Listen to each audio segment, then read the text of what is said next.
authority is empowered now to arrest the recalcitrant persons. That is in addition to the police power.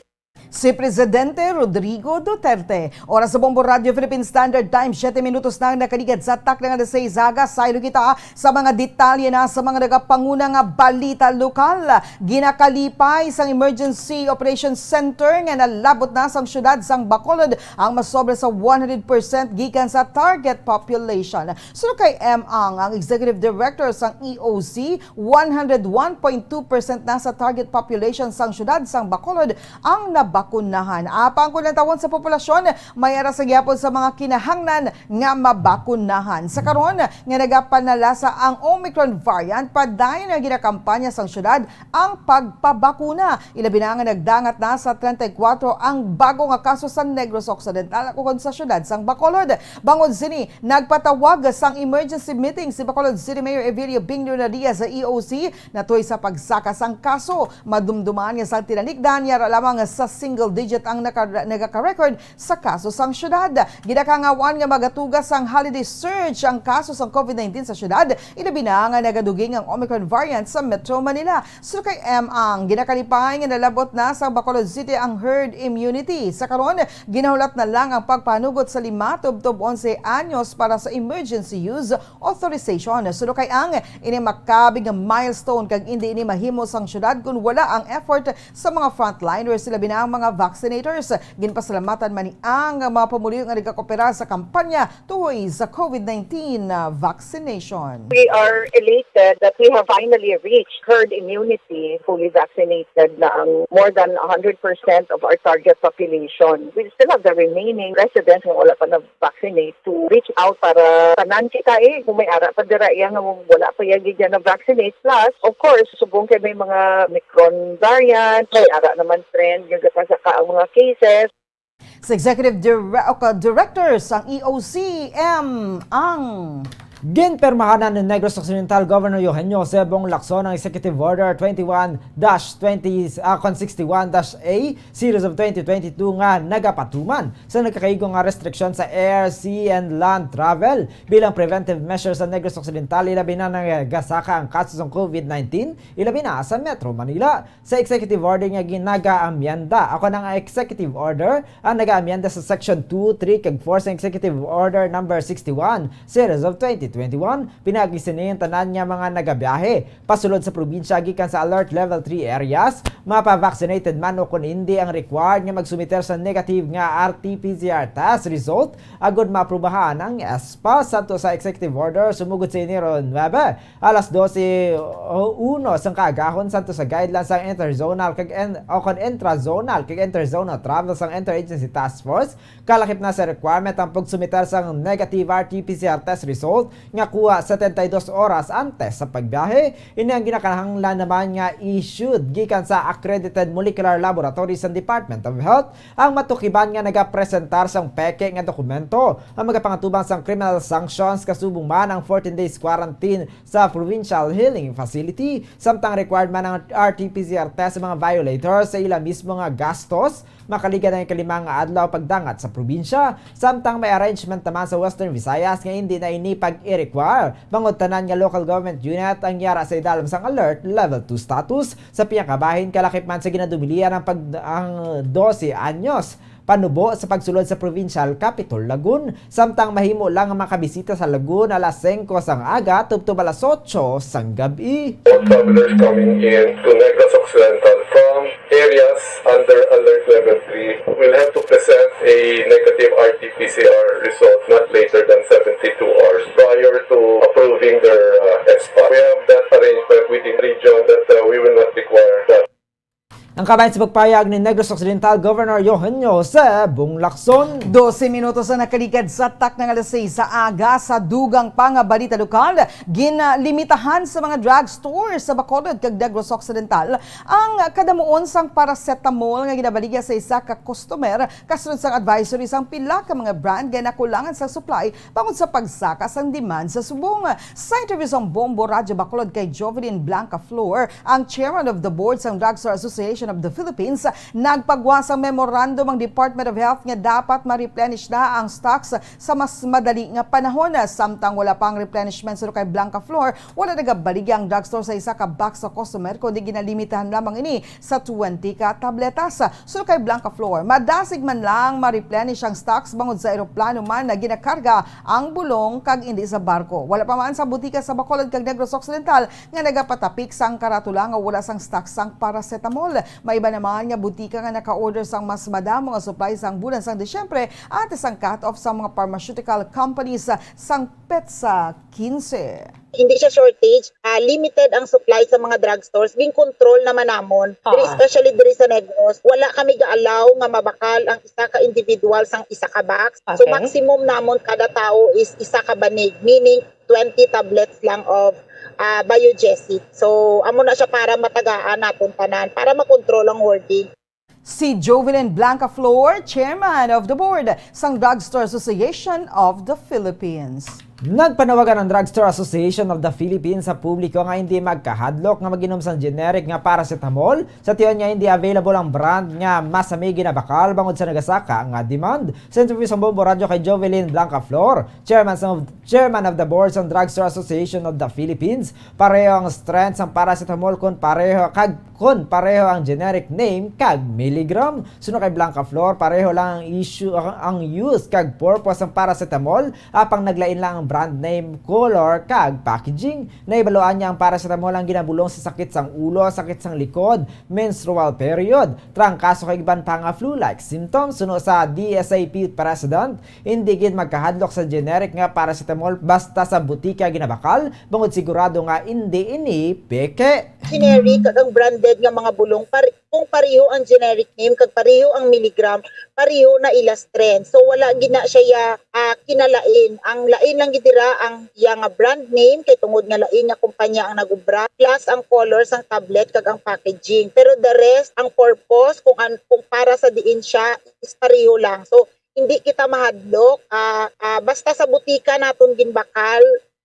Ang kabayan sa pagpayag ni Jovelyn Blanca Flor, Chairman of the Board ng Drugstore Association of the Philippines. Nagpaandam ang Drugstore Association of the Philippines o kundi sa pabatok sa pagbakal sang paracetamol online hugon sa hindi otorisado nga butika. Sa interview sa Bombo Radio Bacolod kay DISA, President Jovelyn Blanca Flor, madamo ang ginabaligya sa karon sa online na binaang branded medicines nga out of stocks. Apang agud masigurado nga hindi peke ang ginabakal nga bulong. Suno kay Blanca Flor, siguraduhon nga ginbakal ini sa malapit ka butika bangod sa sini nga paagi hindi man mauyang ang kwarta kang hindi man mabutang sa alang-alang ang ikaayong lawas.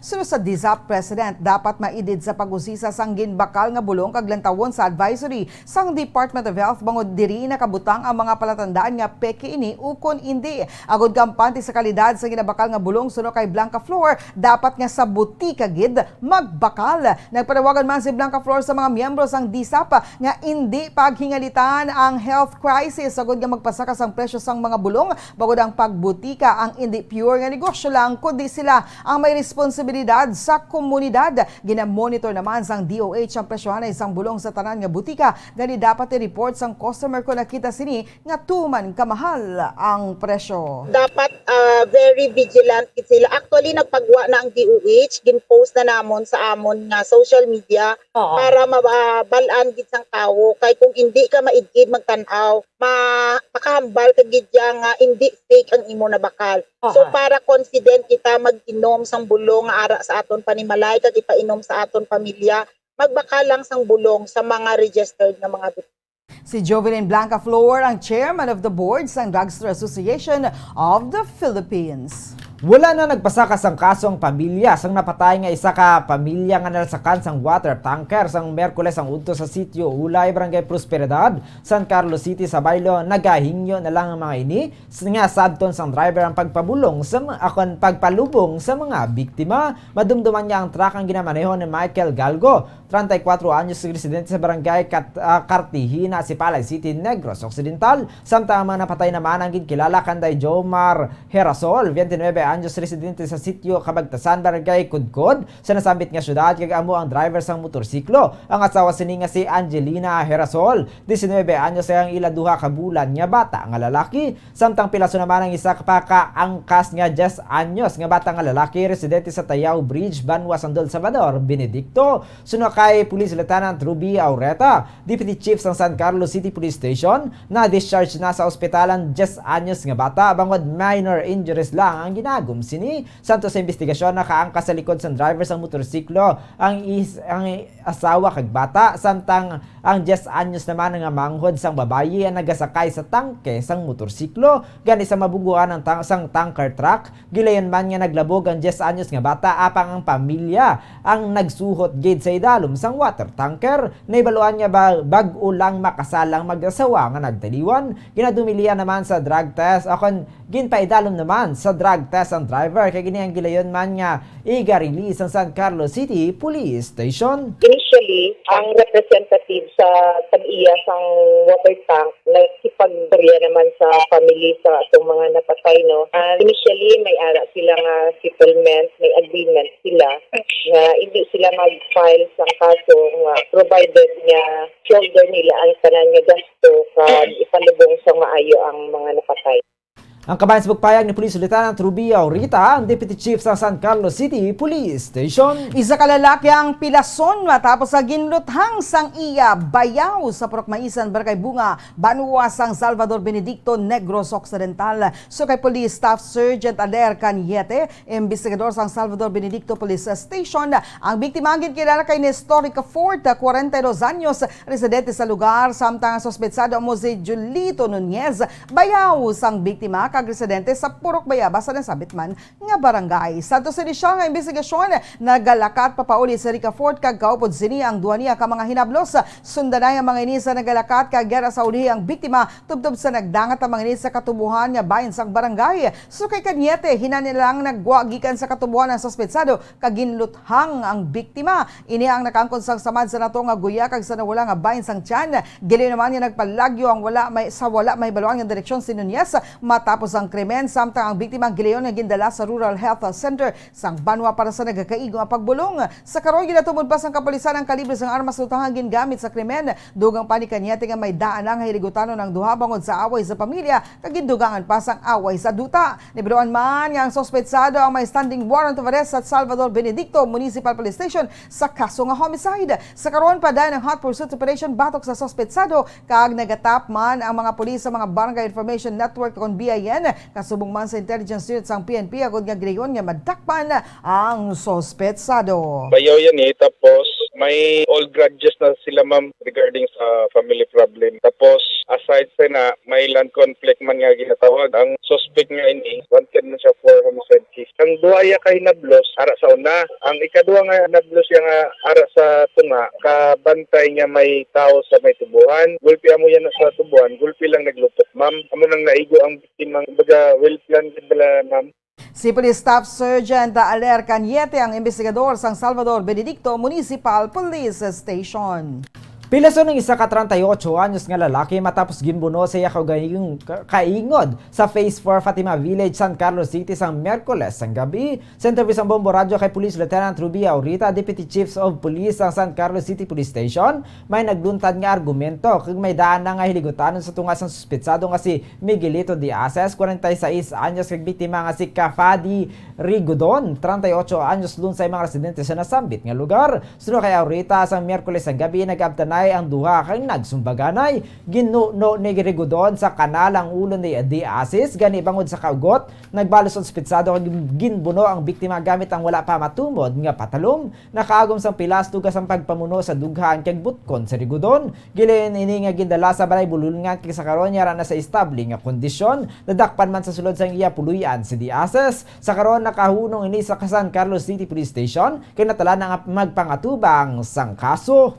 sa mga kaugot nila nagtumbaganay at ang ulihi ining aton nga biktima nga si Kadafi Rigudon ginno bali ang ulo sang aton suspitsado dito sa may kanal. Dito guro kag naugot man ini ang suspitsado, nagbalo siya kay may dala ko ni ini siya nga matalom nga bagay. Ang kabayan sa pagpayag ni Police Lieutenant Rubia Aurita, Deputy Chief sang San Carlos City Police Station. 21 minutos na nakaligat sa takta ng alas 6 haga sa dugang balita lokal. Arestado ang isa ka 44 anyos nga lalaki sa bypass operation higit patigayon sa Bacolod Police Station 8 sa Barangay Tangob, Bacolod City kagabi. Sa interview sa Bombo Radio Bacolod kay Police Major Jory Puerto, ang station commander sa Bacolod Police Station 8. Arestado si Jose Sagiron, 44 anyos kag residente sang Zone 6 Barangay Tangob, Bacolod City matapos nakuha sang walutanan ka mga sachets sang illegal nga droga. Suno kay Puerto, yara sa drugs watch list ang barangay kay isa ka street level individual si Sagiron. Siyang may live-in partner nga 18 anyos kag bulag sa asawa. Ang nakumpiskar nga illegal nga droga nga inabanda nagabugat sa 8 ka gramos nga may estimated market value nga 54,000 pesos. Sa karon nakahunong ang suspetsado sa Bacolod Police Station 8 kay natala nga pasakaan sang kaso nga paglapas sa Republic Act 9165 o Comprehensive Dangerous Drugs Act of 2002. Si Jose Sabiron, ma'am, 44 anyos, may live-in partner, taga Don Barangay Tangob. Sugay naman siya, aram sa salitaan ni Kapitan, watchlist niya. Sugay naman siya na-endorse, so lately na ni mga 2 weeks ago na monitor namon, naman nga pinatigayon ng baybat. Si Police Major Jory Puerto, ang Station Commander sa Bacolod Police Station 8. Kag sa ato ng katapusan nga balita lokal, dako pang isa ka lalaki nga nagapangatubang sang kaso nga rape sa barangay Canlandog, Murcia, Negros Occidental matapos ginserbehan sa mga kapulisan sa Talisay sang warrant of arrest. Suno kay Police Lieutenant Marion Meraflor, Deputy Chief sang Talisay City Police Station, ang arestado ang kilala kay Jojo Dianan alias Buboy, 33 anyos, residente sa sitio Lopezay na barangay Canlandog, Murcia, Negros Occidental. Santo sa inisyal nga investigasyon, ang suspitsado ang naibaluan niya nagapanago lang sa banwa sang Binalbagan. Bangod residente sa lugar ang nobya sang suspetsado. Nadakop si Dayanan pinagi sa kooperasyon sa Binalbagan Municipal Police Station. Si Dayanan nangyara na sa karon sa kustudiya sa Talisay City Police Station para sa nagkakaigo nga disposisyon. Diana, 23 anyos, single, taga Lupusay na barangay Canlandog mo. Monitor na siya namon diri sa Talisay. So eventually, dito na siya nagpapanago dito sa Binalbagan. Live-in niya pa ito dito. Na-workout namon together sa ibang na unit, especially sa Binalbagan Police Station.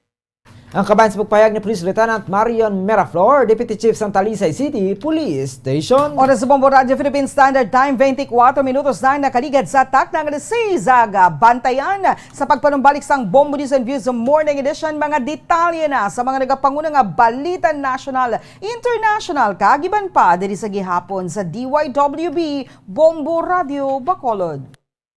Bombo Radio Bacolod. Number 1! Paradyo Bombo. Ato pa nga ang husto nga paggamit sang earphones o kon headphones. Kalabanan sa karon, ilabi na sa mga pamatanon ang masaming nga nagagamit sang earphones o kon headphones sa tion sang nagausar sang gadgets. Apang, ano bala kalawig ang aton paggamit sang earphones kag headphones? Nakahibalo bala kamo mga kabombo nga ang tuman kalawig nga paggamit sini ang makatugas ang ear noise o kon acoustic trauma? May pila naman ka tips nga makabulig agud mahalungan naton ang aton dulunggan kag pamatinan. Dapat nga ipabilin nga yara lang sa 60% ang volume sang aton nga mga earphones o kon headphones. Likawan nga masobra sa 4 to 5 ka oras ang tayuyon nga paggamit sang earphones o kon headphones. Magtala na sang 15 minutos nga break matapos ang 1 ka oras sagod nga makapahuway ang aton palamatinan. Masami nga tinuan ang earphones o kon headphones kag mas maayo nga gamiton ang duha ka earpiece sang aton nga mga earphones.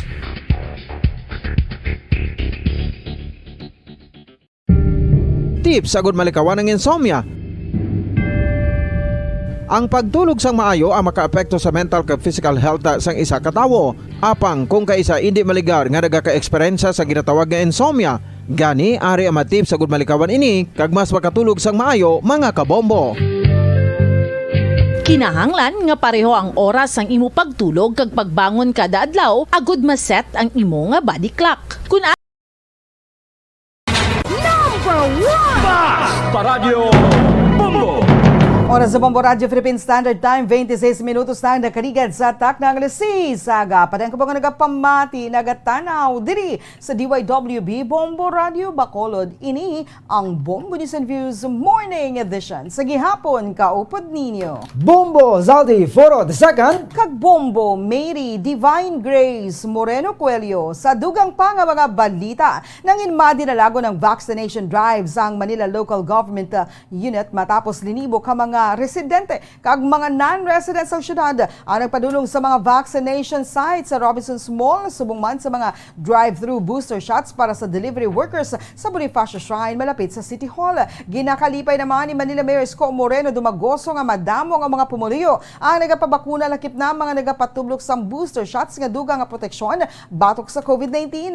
Ginakalipay sini nga ang tanan ang nagasunod sa mga direktiba sang local government sang Manila ilabi na sa mga senior citizens bangod sila ang nagapa-booster nga importante gid para sa tanan. Ginpasalamatan sini ang 5 ka mga local government agencies nga nagapaninguha agud masigurado nga hindi mauntat ang vaccination drive sa Manila. Ini ang ginalakipan sa Manila Health Department, Manila Disaster Risk Response Management Office, City Engineering Office, Manila Traffic and Parking Bureau kag Bureau of Public Sanitation. So Zaya, nagapanawagan sila ni Vice Mayor Hani nga magpabakuna na mga pumuliyo bangod mangin pandemic ini sa mga hindi bakunado. Oras sa Bombo Radio Philippine Standard Time, 27 minutos ang nakaligad sa tak na ang alas 6 sa aga. Saylo kita sa mga detalye sa mga nagapanguna nga balita national. Ginpasakas ang Interagency Task Force on Emerging Infectious Diseases sa Alert Level 3 sa COVID-19 ang 14 ka mga syudad kag probinsya sa Pilipinas bangod sa pagsakas ang kaso sa COVID-19 sa nagliligad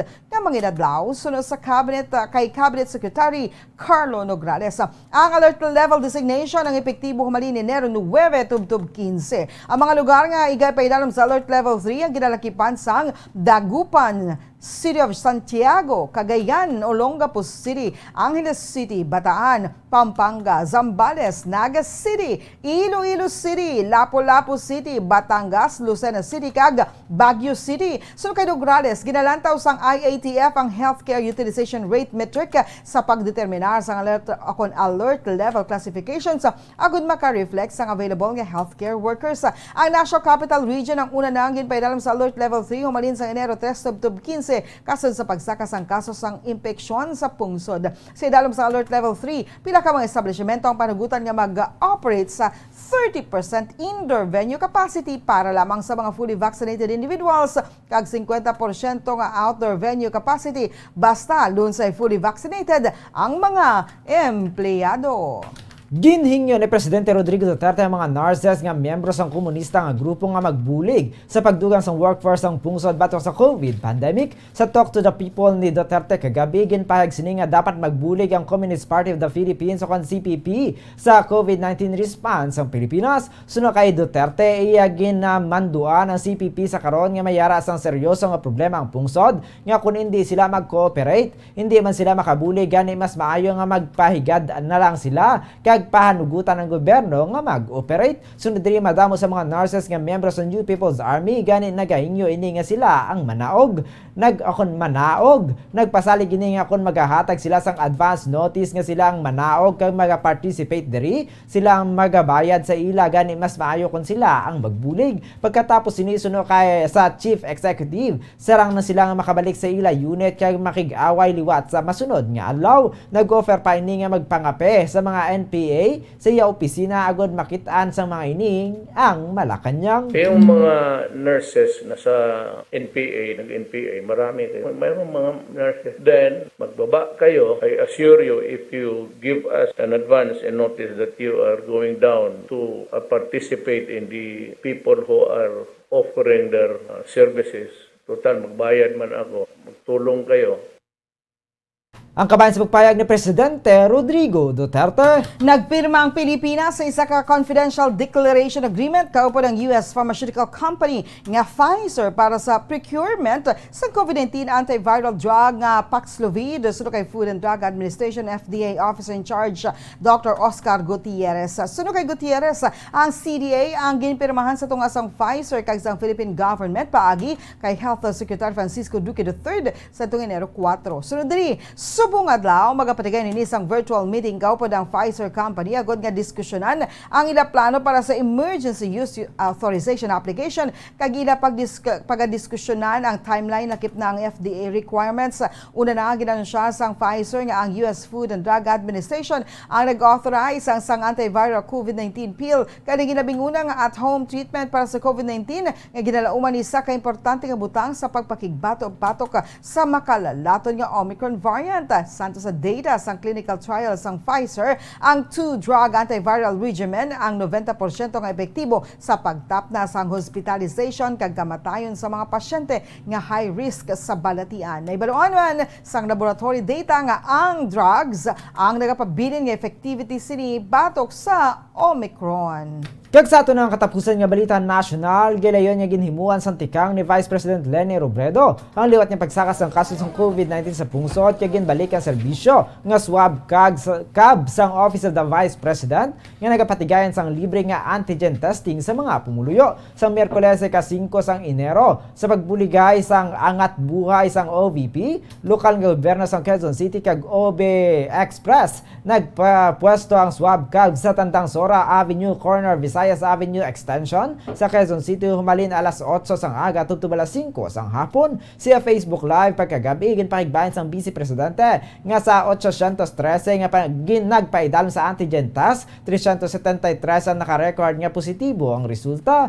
Nagpadulong naman ang swab cab sa QCX site sa Quezon Memorial Circle kahapon alang ika-6 sang Enero. Ini man ang adlaw nga nakarecord ang Department of Health kon DOH sang 17,220 nga dugang nga kaso ng COVID-19 nga among pinakamataas nga pagsaka sa numero sang kaso sa isa ka adlaw humalin pa sang Setyembre 24 sa nagligad nga tuig. Ang National Capital Region ang nagpanguna sa mga rehiyon nga may pinakamadamo nga na-record nga kaso sa nagligad nga 14 ka adlaw. Gani nagpromesa si Robredo nga padayunon sini ang swab cab tubtob nga kinahanglanon. Oras sa Bombo Radio Philippine Standard Time 34 minutos na nakaligad sa atak ng alas 6 sa aga sa mga detalye na sa mga nagapangulang nga balita international. Kadto kita sa pungsod Kazakhstan, pila ka mga anti-government protesters ang napatay sang mga security forces sa Kazakhstan.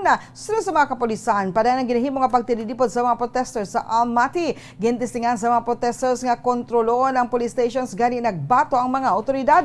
Nagdangat man sa 12 ka mga kapulisan ang napatay sang mga protesters kag masobra 300 ang napilasan. Natala na nga magpadala sang ilang mga soldados ang ilang pungsod agad nga mabuhinan ang ginamo. Ang mga pungsod ginalakip sa Collective Security Treaty Organization ang ginalakipan sang Russia, Belarus, Tajikistan, Kyrgyzstan kag Armenia. Madumduman nga nagsugod ang mainit nga gamos ang ginkakas sang gobyerno ang price cap sang liquefied petroleum gas o LPG ang ginagamit masami sa ilang mga salakyan.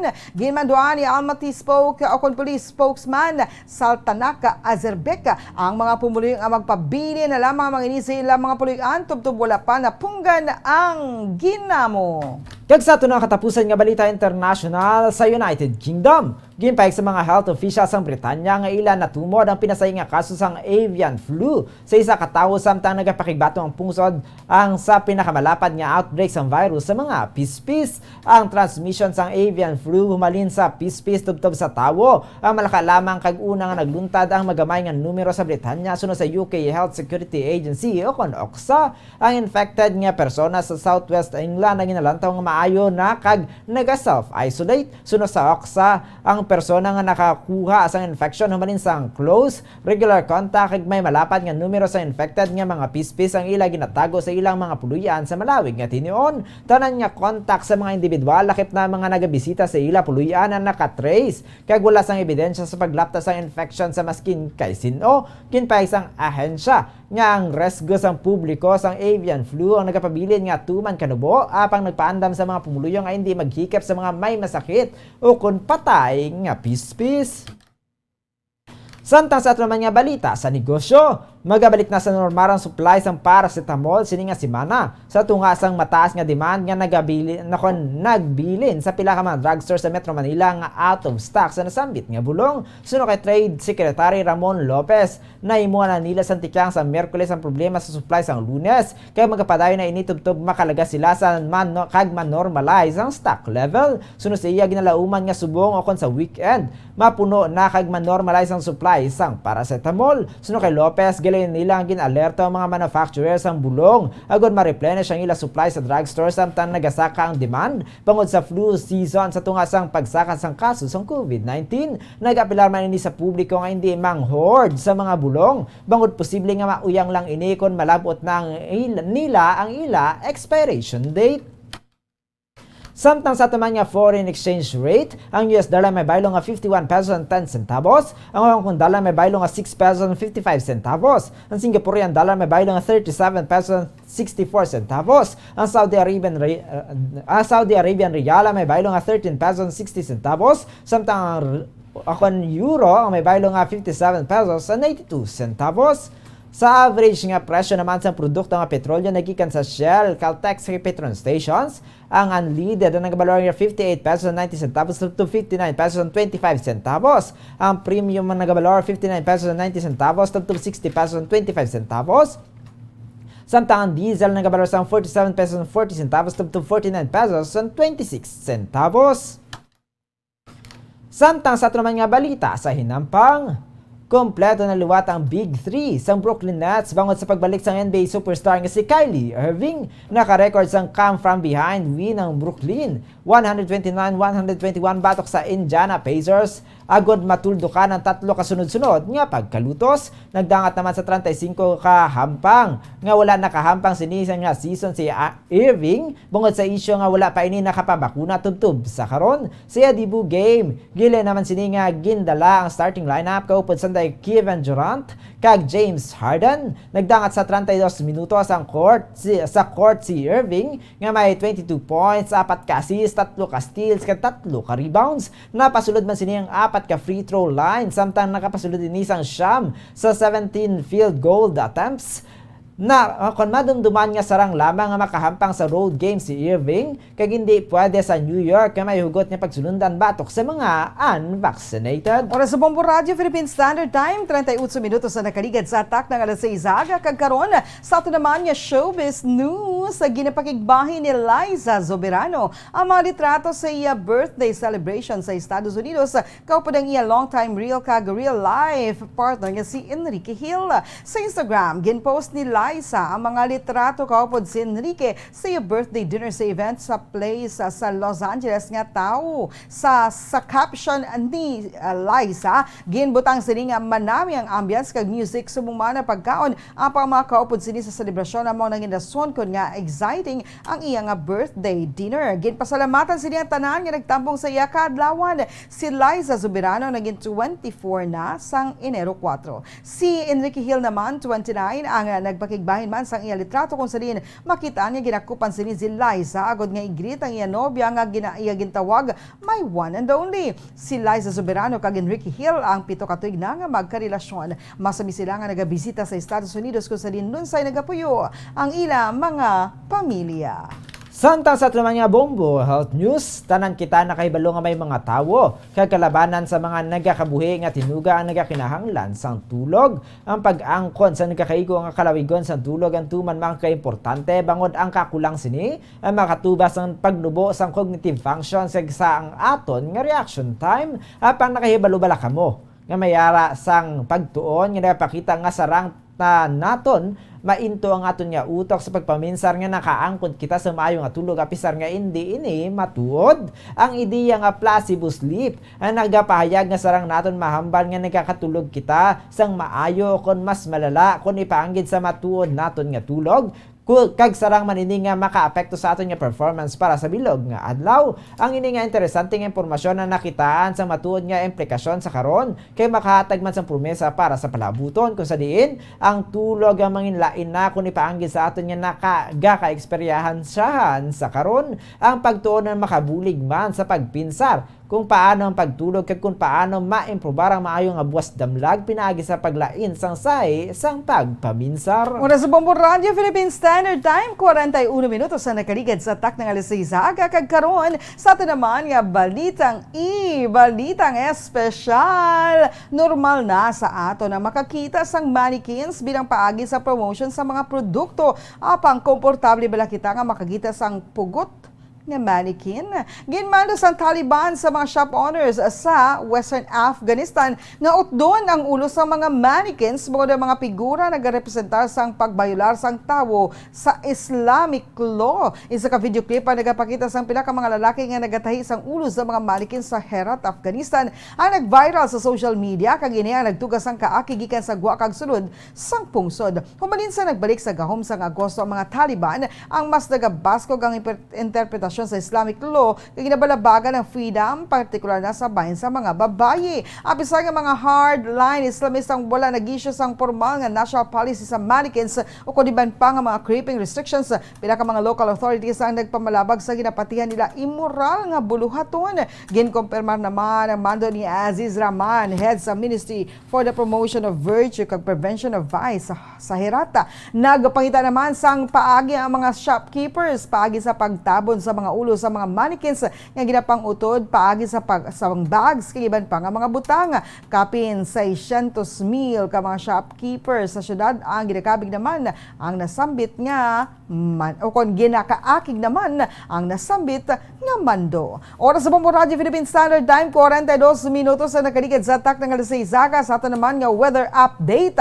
Ang northeast monsoon among nag-aapekto sa northern Luzon. Ang Visayas sa maka-eksperyensya sa magalumon ni kalangitan nga may pag-ulan tugas ang easterlies nga mahimo magtugas ang flash floods kag landslides sa tiwan sang madamol nga pag-ulan. Kasarangan tubtob mabaskog kon makusog ang paghiyop sang hangin sa daminhan na sidangan tubtob daminhan. Ang baybay na may kasarangan tubtob dalagko nga pagbalod. Sa ato naman antad sang temperatura sa Metro Manila 22 to 31 degrees Celsius. 2% ang chance ang pag-ulan. Ang hangin may kabasugon nga 10 kilometros kada oras with clear and periodic clouds. Sa Kawayan, 19 to 29 degrees Celsius ang antad sang temperatura, 8% ang chance sa pag-ulan, 0 kilometers per hour ang kabasgon sang hangin, partly cloudy. Sa Iloilo, 24 to 30 degrees Celsius ang antad sang temperatura, 8% ang chance sa pag-ulan. Ang hangin ay may kabasugon nga 18 kilometros kada oras, partly cloudy. Sa Davao, 22 to 32 degrees Celsius ang antad sang temperatura, 30% ang chance sa pag-ulan, ang hangin na may kabasgon niya 11 kilometers per hour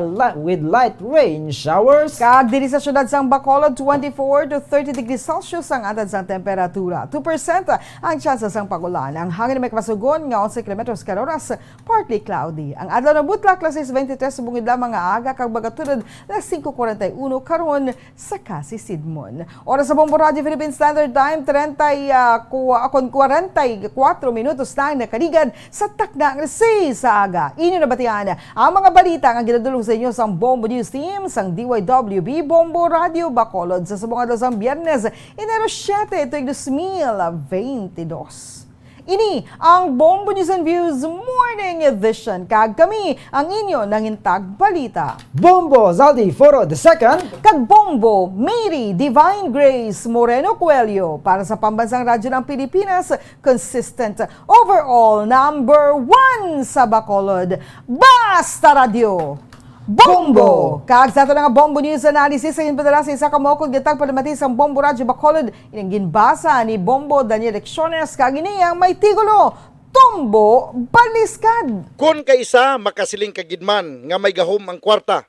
Ang kalibutan mo may himo nga patiyugon niya. Panindugan pwede nga ligwaton niya, tumbo baliskad ang ini nga plastada. Amo ini ang ginalantaw nga rason sang pagtumbo baliskad sang desisyon. Mga punong barangay nga halangdon, lain nga ilidirato ang gintibong sadto, kag lain naman subong. Pero kung hindi kwarta, basi may lain gidman nga rason. Ginpresyur agud nga ang gintanyag batunon. Sila ang hindi na makaatras dayon, pagkambyo sang desisyon, ginhimo sa gilayon. Ini ang dinamak nga sistema sang aton pamulitika. Naanad nga kung sa tadlungan ay hindi madala. Hindi na pag-ipagi pa sa santong dasalan, kay mas mapos kung ipagi sa santong paspasan. Butante sa Bacolod mag-andam, kilalahon ang mga politiko nga may ikasarang. Dapat sa mga katawhan ang nagapabayad likawan kay sila ining nagabulig para sa aton kalaglagan. Ang ini nga panguna-una pananawan ang ginpadala ni Jonathan De Vera sa Barangay Tangob, Bacolod City. Sa mga tagpalamati sang Bombo Radyo Bacolod, pwede man kamo magpadala sang inyo panghuna-huna kag pananawan sa Bombo News and Views Morning Edition. Care of DYWB Bombo Radyo Bacolod, CBS Development Corporation Building, Lacson Street, Mandalagan, Bacolod City. O kung pinaagi man sa email address sang Bombo Radyo Bacolod, bombo_bacolod@bomboradyo.info. Bombo Radyo Bacolod. Number 1 Basta Radio